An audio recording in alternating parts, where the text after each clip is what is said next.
কই যাইতেছিস তোরা? হইনি ফইনিরা ও মা, আপনি এটা কি করলেন? আপনি আমার গায়ে ধাক্কা মারলেন কেন? আর একজন মহিলা মানুষের লাগে কেমনে ব্যবহার করতে এটা কি আপনি জানেন না?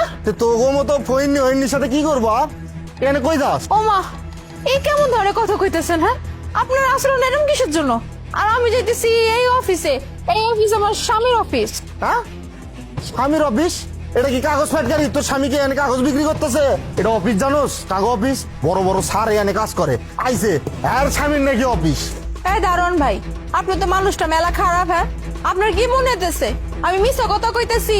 এইটা আমার জামাইয়ের অফিস, আমার স্বামীর অফিস। আজকে আইতে কইছিল, এই লেগে তো আইছে। আর আপনি কি সব কথা কইতেছেন? চুপ। মানে কথা কওয়া ধরছস তো, মানে একবারে উপরে উঠাই দিছস। হ্যাঁ, মানে এখানে আমার স্বামী কাজ করে, মানে এটা আমার স্বামীর অফিস। পাইছে কইলো আর হয়ে গেল। আচ্ছা, তোর স্বামীর নাম কি কত দেই? আমার জামাইয়ের নাম আমি মুখে লই না। পাপ হয় পাপ। পাইসাওয়ালা, তোর দুলাভাইয়ের নামটা কয়ে দিত।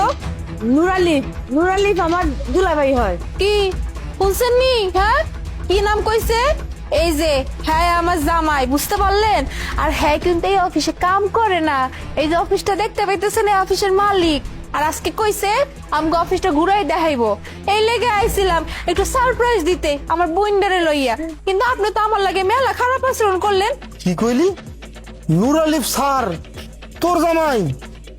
মানে বুঝলাম না তোর কথা। এই অফিসের মালিক তোর নাকি জামাই? এটি মানতেও না, আমার মাথা ঘুরতেছে। বুঝতে পারছি, তো মতো হইনি ফইনিরা স্যারে ফাঁসানোর ধান্দায় আসোস, তাই না? এইটা আমি দারোয়ান থাকতে কখনো হইতে দেবো না। সি সি সি, এই দারোয়ান ভাই, আপনি দেখতে যেমন কালা, আপনার ব্যবহারটা কালা কুচকুচে, বুঝতে পারলেন? আমগো বাড়ির পাশে একটা ডোবা আছে, ওইটা কালা কুচকুচে পানিতে ভরা। আপনার চেহারাও ওই রকম, আপনার ব্যবহারও ওই রকম। হ্যাঁ, একই তো একটা মহিলা মানুষের গায়ে ধাক্কা মারলেন, তারপরে কি সব কথা কইতেছেন? কি মনে করছেন এই যে এইরকম কাপড় প্রতি পরে আছে এর লেগে? হ্যাঁ, আমরা গ্রাম থেকে আইছি, আর আমরা না গ্রামে এরকম কাপড় প্রতি পছন্দ করি। এর লেগে কি মনে করছেন আমগো কোনো দাম নাই, কোনো সম্মান নাই? হ্যাঁ, কিচ্ছু নাই। আমি কইতেছি যে আমার জামাইয়ের অফিস এইটা, এই অফিসের মালিক আমার জামাই। কিন্তু আপনি বিশ্বাসই করতেছেন না। আপনি কিন্তু অনেক বেশি করতেছেন। আপনি কিন্তু জানেন না, আমার জামাই যদি একবার জানতে পারে, তার একমাত্র বললে আপনি এই ধরনের ব্যবহার করতে, বিশ্বাস করেন আপনার দৈর একটা আচার মেয়ের একটা টেকনিটনি ভেঙে ফেলাইবো। হ্যাঁ, স্যার সারপ্রাইজ পাওয়ার আগে আমি সারপ্রাইজ হয়ে গেছি। কারণ কি গো, স্যারের মতো এত বড় একটা লাট সাহেব, তার বউ কিনা এই সমস্ত ফইনি ড্রেস পরে আইছে অফিসের সামনে, তাই না? ভালো ভালো কইতেছি, আনতে বের হয়ে যা। মুনা, এইখানে কি করতেছো? ভিতরে যাও না কেন? আর কইও না, এতক্ষণ যাবত হেনেই খাড়া আছি। ভিতরে যাওয়ার লেগেই যে তোমার এই দারোয়ান বেটা কি করছে জানো? আমার গায়ে ধাক্কা পর্যন্ত মারছে। আমারে কইতেছে আমি নাকি সংসদের বানা করতে আইছি, তোমার কাছ থেকে টাকা পয়সা নিতে আইছি, আমি নাকি তোমার বউ লাগে না, তুমি নাকি আমার জামাই লাগো না। আরো যে কত কথা কইছে, আরে বিশ্বাসই করাইতে পারি না যে তুমি আমার জামাই লাগো। স্যার স্যার স্যার, আমি না বুঝতে পারি নাই। হ্যার অবস্থা দেখেন আর আপনার অবস্থা দেখেন, কি পোশাক আশাক পরে আইছে, দেখতে তো দেখা যায় ফইনির মতো। এই মহিলা আপনার বউ কেমনে হয়? কারণ আমি কেমনে মানি? তুমি আমার ওয়াইফের গায়ে হাত তুলছো? তোমার কত বড় সাহস! মুনা, তুমি আমার পরিচয় দাও নাই ওকে? পরিচয় দিই নেই আবার।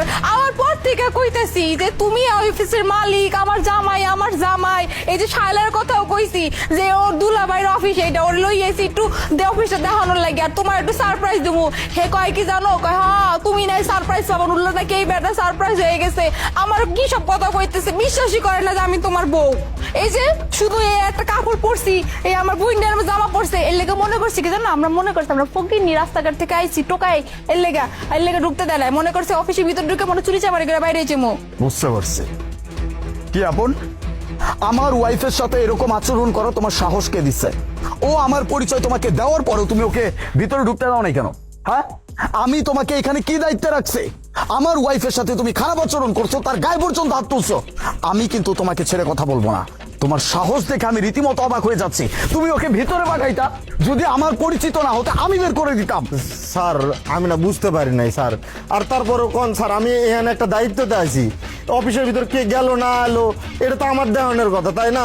এখন ম্যামের জায়গায় যদি অন্য কেউ এসে আপনি উরুম দারুম ঢুকে যায়, তখন তো পরে দোষটা হবে আমার গাড়ি। এর লেগে আমি ম্যাডাম আমি ঢুকতে দিই নাই। স্যার আমার মাফ করে দেন। আর ম্যাডাম আপনার কাছে মাপ চাইতেছি, আমি না আপনার চিনতে পারি নাই। চিনতে পারলে আপনার সাথে আমি কখনো এরকম করতাম না। আমার মাফ করে দেন ম্যাডাম। হ্যাঁ, মাফ করে দিলাম আপনারে। শুধুমাত্র আমার কাছে আপনার জীবনে প্রথম ভুল দেখে লেগে মাফ করে দিলাম। কারণ আমার কাছে জীবনে যে একবার প্রথম ভুল করে প্রত্যেকটা আমি ক্ষমা করে দেই। কিন্তু এখন কত কই মানুষের এই যে কাপড় চুপড় দেখে এর জাত বিচার করতে যাবেন না। আপনি আমার সম্পর্কে জানেন, আমার বাপের সম্পর্কে জানেন। হ্যাঁ, আমার বাপে গ্রামে কত বিঘা বিঘা জমি আছে। হ্যাঁ, ওই বিঘা থেকে এক টুকরো জমি বেচে আপনার মতো মানুষ আমি 100 বার কিনতে পারবো, ব্যস্ত পারবো। আপনি কি মনে করছেন এইখান কাপড় দিকে চোর চোরটা কত কিছু করে ফেলেন? এইগুলা জীবনে করেন না। আজকে তো আমি ক্ষমা করে দিচ্ছি। আর আমার স্বামী অনেক ভালো মনে দেখে আপনার চাকরিটা এখন পর্যন্ত আছে। অন্য জায়গায় হইলে টেংরি ভাইঙ্গা হাত ধরায় বিদায় দিয়ে দিত। নেহাত, আমার ওয়াইফ তোমাকে মাফ করছে, এই জন্য আমি তোমাকে এইবারের মতো ছেড়ে দিচ্ছি। এটা তোমার ফার্স্ট এবং লাস্ট ওয়ার্নিং। নেক্সট টাইম কখনো কোনো মানুষের সাথে খারাপ আচরণ করার আগে চিন্তা করে দেখবা যে আমি তোমাকে কি বলছি। একটা মানুষের পোশাক দেখে মানুষকে জাজ করো। মানুষের পোশাক তার পরিচয় না, তার আচার আচরণ, তার ব্যবহার, এগুলো হচ্ছে তার পরিচয়।